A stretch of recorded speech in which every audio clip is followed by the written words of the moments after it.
Setelah menetapkan Gisela Anastasia dan juga teman prianya, Michael Yukinobu sebagai tersangka kasus video pribadi, polisi akan memeriksa keduanya pada 4 Januari mendatang. Kabid Humas Polda Metro Jaya, Kombes Yusri Yunus menegaskan dalam kasus video pribadi yang viral di masyarakat, pekan depan Gisel dan Michael akan diperiksa sebagai tersangka. Polisi sudah melayangkan surat panggilan kepada keduanya. Dalam video yang diduga dibuat tahun 2017 di Medan ini, kepada polisi kedua tersangka mengaku sebagai sosok yang ada di video pribadi ini. Keduanya ini sudah ditetapkan sebagai tersangka.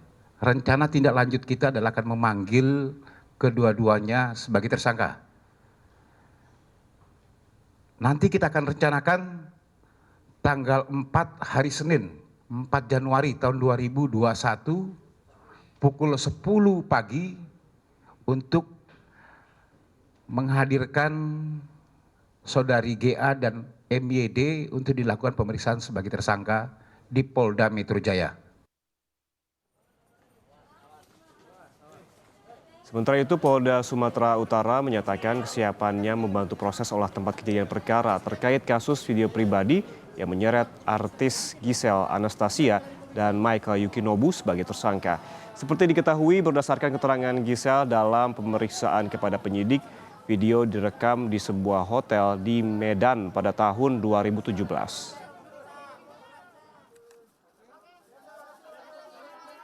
Kami juga memonitor bahwa TKP tersebut ada di Kota Medan. Namun sampai saat ini kami masih menunggu kaitan dengan tindak lanjut apakah akan melakukan olah TKP, tapi pasti sifatnya akan koordinasi dengan Polda Sumatera Utara. Kita sifatnya menunggu. Pengamat hukum pidana Asep Iwan Irawan menilai penetapan tersangka terhadap Gisel Anastasia atau Gisel dalam kasus video pribadi oleh polisi merupakan langkah yang tepat. Asep mengatakan polisi telah memiliki bukti Gisel mendistribusikan video berdurasi 19 detik ini. Sebelumnya polisi mengatakan Gisel mengaku telah mengirim video ini kepada Michael. Asep menilai pengakuan Gisel ini menjadi dasar penetapannya sebagai tersangka. Ya, ada yang mendistribusikan, ada yang mendistribusikan, atau dapat diakses, atau bahasa sederhananya ya telah menyebar perbuatan itu yang ada dalam rekaman yang dipunyai oleh yang bersangkutan ketika melakukan perbuatan tersebut.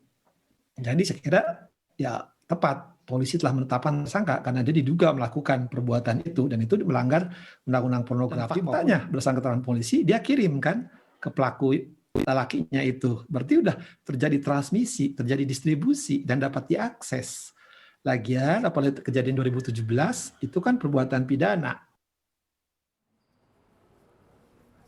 Sementara itu, Lembaga Institute for Criminal Justice Reform atau ICGR menilai Gisela Anastasia atau Gisel dan Michael Yukinobu Deprates dalam video tersebut tidak bisa dipidana.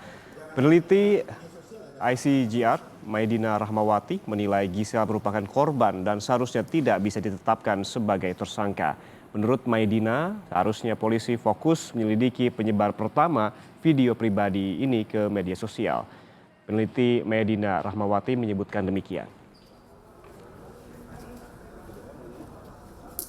Tersebut terlepas dia public figure atau bukan, yang sama sekali tidak menghendaki adanya penyebaran video tersebut ke publik.